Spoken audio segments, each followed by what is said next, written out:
आज हम लोग को समझना है किरचॉफ का नियम, इसलिए वीडियो को पूरा ध्यान से देखिएगा, आपको आराम से समझ में आएगा किरचॉफ का नियम, चाहे कितना भी भारी है। ये देखिए क्लास 12 बोर्ड एग्जाम के लिए जो बहुत ही ज़्यादा इंपॉर्टेंट टॉपिक है, आसानी से आपको समझ में आ जाएगा, वो भी आसान, बिल्कुल आसानी से। इसलिए आपको ज़्यादा सिर दर्द नहीं करना पड़ेगा, इसलिए वीडियो को पूरा अंत तक जरूर देखिएगा। अन्यथा जो अगर समझ में नहीं आया तो कमेंट में मुझे आप जो कहना चाहे कह सकते हैं, अगर नहीं आया गारंटेड।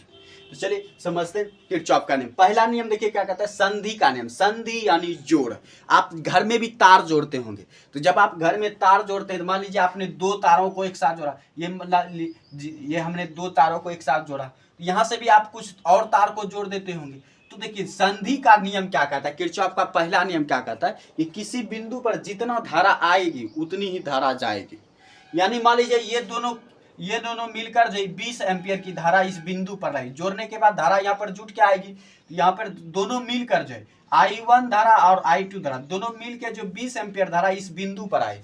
तो अब किरचॉफ का पहला नियम क्या कहता है, जितनी आई है उतनी ही जाएगी। यानी इस बिंदु पर आई 20 एम्पियर की धारा, तो अब इसको बाहर निकल के भी जाना है 20 एम्पियर की ही धारा। ये 20 एम्पियर धारा आया और 20 एम्पियर धारा चला गया, यानी जितना आएगा उतना चला जाएगा। यानी 20 एम्पियर आया 20 एम्पियर चला गया, तो यहाँ बचा कुछ क्या, ठेंगा, तो यहाँ कुछ बचा ही नहीं। इसीलिए जो यहाँ पर क्या हो जाएगा, विद्युत धारा का मान क्या हो जाएगा, वो हो जाएगा 0। यानी किसी भी बिंदु पर या किसी भी विद्युत संधि पर जो है विद्युत धारा का मान 0 होता है। किसी विद्युत संधि पर जो विद्युत धारा का मान क्या होता है, 0 होता है। याद रहेगा आपको या नहीं, कमेंट में जरूर बताइए। किसी भी विद्युत संधि पर विद्युत धारा का मान 0 होता है। यही है जो है किरचॉफ का पहला नियम। उसके बाद दूसरा नियम देखिए क्या कहता है, लूप का नियम।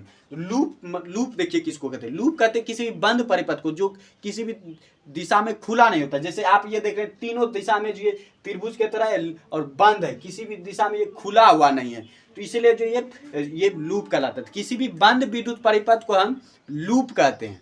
तो लूप समझ गए आप देखिए लूप में क्या है, लूप का नियम क्या कहता है कि जितना विभव है उतना ही जो है विद्युत वाहक बल भी होगा, उतना ही विद्युत वाहक बल ही होगा।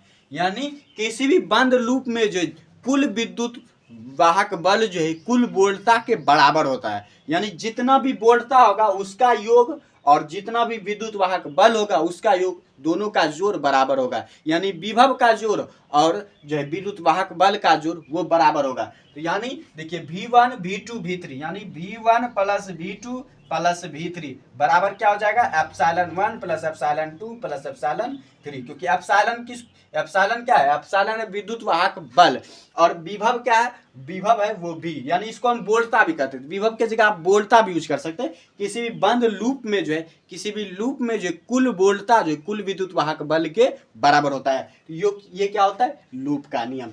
तो इस तरह से किरचॉफ का नियम आप समझ गए, संधि का नियम और दूसरा लूप का नियम। तो संधि का नियम देखिए आवेश संरक्षण के सिद्धांत का पालन करता है, और लूप का नियम जो ऊर्जा संरक्षण के सिद्धांत का पालन करता है। तो ये आपको ऑब्जेक्टिव के लिए याद रखना बहुत ही ज्यादा जरूरी है।